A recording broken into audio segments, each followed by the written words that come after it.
Seorang pria tersesat di gurun pasir. Ia hampir mati kehausan. Akhirnya, ia tiba di sebuah rumah kosong. Di depan rumah tua tanpa jendela dan hampir roboh itu, terdapat sebuah pompa air. Segera ia menuju pompa itu dan mulai memompa sekuat tenaga. Tapi, tidak ada air yang keluar.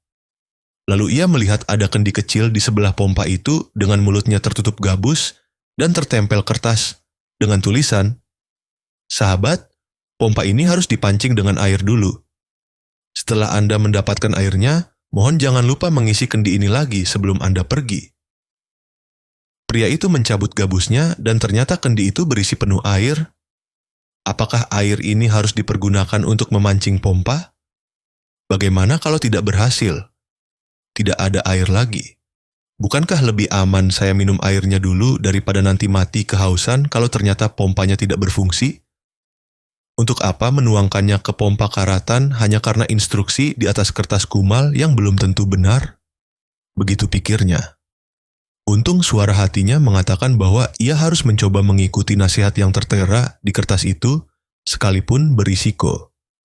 Ia menuangkan seluruh isi kendi itu ke dalam pompa yang karatan itu, dan dengan sekuat tenaga memompanya. Benar, air keluar dengan melimpah. Pria itu minum sepuasnya. Setelah istirahat memulihkan tenaga, dan sebelum meninggalkan tempat itu, ia mengisi kendi itu sampai penuh, menutupkan kembali gabusnya dan menambahkan beberapa kata di bawah instruksi pesan itu. "Saya telah melakukannya dan berhasil. Engkau harus mengorbankan semuanya terlebih dahulu sebelum bisa menerima kembali secara melimpah. Percayalah, inilah kebenaran hukum alam. Rawatlah ikhlasmu dan biarkan takdir memainkan perannya. Tak perlu khawatir perasaanmu, Allah tahu lelahmu, Allah tahu niatmu, perbanyak lagi sabar, perbaiki lagi ibadahnya, semoga Allah permudah jalannya. Sabar adalah setengah dari keimanan. Jika kita bersabar, maka kita berarti sedang menjaga keimanan kita. Ingatlah bahwa dengan bersabar berarti kita telah mengalahkan dan mengendalikan jiwa kita. Karena jiwa yang tidak dapat kita taklukkan akan mengajak kita pada kebinasaan. Karena tidaklah keburukan menimpa kita, melainkan karena sebab dosa-dosa kita.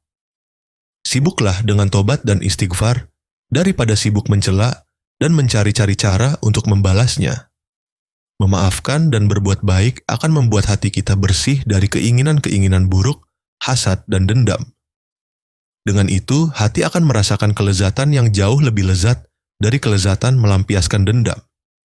Semua yang kita punya pada akhirnya kembali pada dua. Kita meninggalkan dia, atau dia yang meninggalkan kita.